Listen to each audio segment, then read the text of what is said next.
नमस्कार दोस्तों, लवासा भारत का पहला निजी शहर है जिसे योजनाबद्ध तरीके से बनाया गया है। अरबों रुपयों के निवेश और 2 लाख लोगों के रहने हेतु बनाए गए इस शहर में आज 20,000 से भी कम लोग रहते हैं। आखिरकार इतने बड़े पैमाने पर किए गए निवेश और मेहनत के बावजूद ऐसा क्यों हुआ और कैसे लवासा शहर एक फेल प्रोजेक्ट साबित हुआ, जानते हैं इसकी पूरी सच्चाई आज के इस वीडियो में।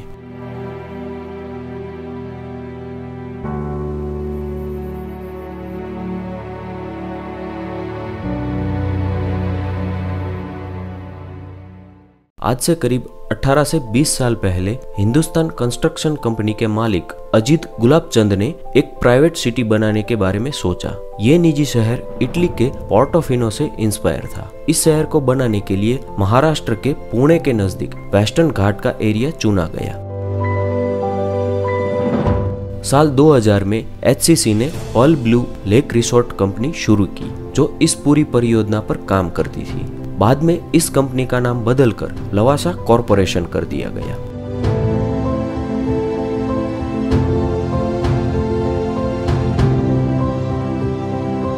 इस पूरी परियोजना के तहत अलग अलग 5 टाउन बनाने का फैसला किया गया। जब ये प्रोजेक्ट शुरुआती दौर में था, तब लोगों को यहाँ पर आकर्षित करने के लिए कहा गया कि यहाँ पर बड़ी बड़ी कंपनियां आने वाली है और उनके R&D सेंटर्स भी खुलने वाले हैं, जिससे किसी को भी बाहर नौकरी के लिए जाने की जरूरत नहीं पड़ेगी। बच्चों की पढ़ाई के लिए ऑक्सफोर्ड यूनिवर्सिटी को भी यहाँ पर खोलने का वादा किया गया। यहाँ की रेसिडेंशियल लोकेशन को देखते हुए बहुत सारे लोगों ने यहाँ पर इन्वेस्टमेंट करना शुरू किया। कई लोगों ने अपने जीवन भर की पूंजी इसमें लगा दी, तो कई लोगों ने बैंक से लोन लेकर पैसे इसमें इन्वेस्ट किए। 15 पहाड़ियों और घाटियों के बीच 25,000 एकड़ में बनने वाला लवासा क्षेत्रफल के लिहाज से पेरिस जितना बड़ा था। यहाँ पर हर एक घर को ऐसे डिजाइन किया गया था जिससे हर घर को खूबसूरत लेक व्यू मिले। योजनाबद्ध शहर होने की वजह से यहाँ आने वाले टूरिस्टों की सभी जरूरतों का ख्याल रखा गया था। बेहतरीन खूबसूरती और लेक व्यू से यह एक परफेक्ट टूरिस्ट डेस्टिनेशन बनने वाला था। पूरी तरह से बनने के बाद यहाँ पर हर साल 20 लाख पर्यटकों के आने की उम्मीद थी।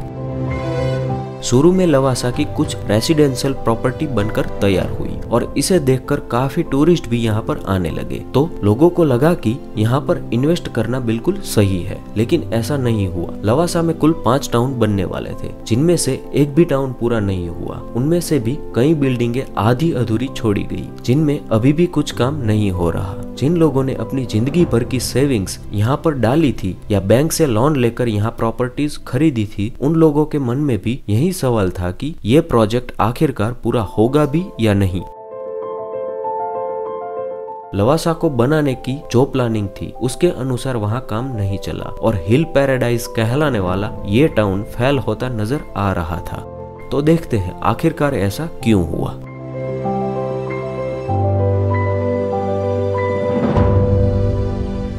लवासा प्रोजेक्ट महाराष्ट्र के वेस्टर्न घाट में चल रहा था, जिसके कारण उन्हें एनवायरमेंट एंड फॉरेस्ट मिनिस्ट्री से अप्रूवल लेना जरूरी था, लेकिन उन्होंने वो नहीं ली।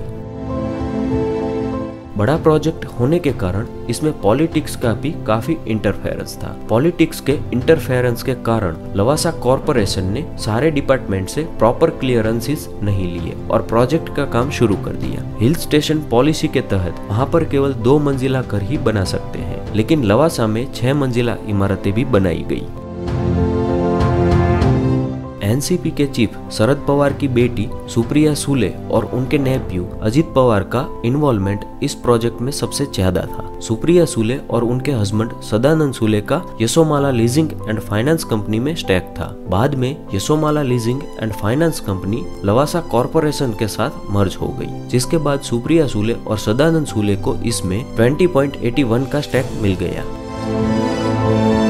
उस समय के दौरान farmer IAS mister Yogesh Pratap Singh ने अजित पवार, जो उस समय के इरिगेशन मिनिस्टर थे, उन पर यह आरोप लगाया कि उन्होंने लवासा कॉरपोरेशन को काफी सस्ते दाम पर सारी जमीन लीज पर दे दी थी। साथ ही Maharashtra Krishna valley development corporation ने लवासा कॉरपोरेशन को कुछ जमीन चेक डैम बिल्ड करने के लिए दी थी और उन्होंने उस जमीन पर चेक डैम की जगह पे रेसिडेंशियल बिल्डिंग खड़ी कर दी थी।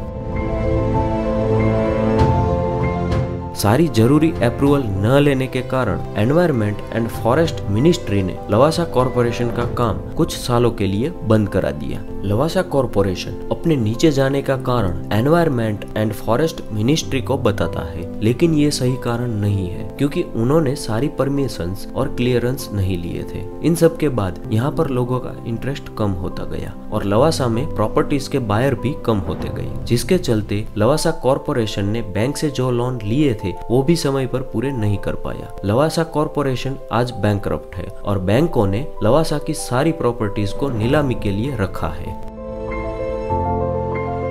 ऐसी ही हालत लवासा कॉरपोरेशन की parent company Hindustan construction company की थी। साल 2019 में HCC को भी 2000 करोड़ का नुकसान हुआ। तो ये कारण थे इतने बड़े प्रोजेक्ट के फेल होने के। आशा करता हूँ ये वीडियो आपको जरूर पसंद आया होगा। ऐसे ही वीडियोस देखने के लिए इस चैनल को सब्सक्राइब करना न भूलें। साथ ही अपने सुझाव मुझे कमेंट बॉक्स में जरूर बताइए। जय हिंद, जय भारत।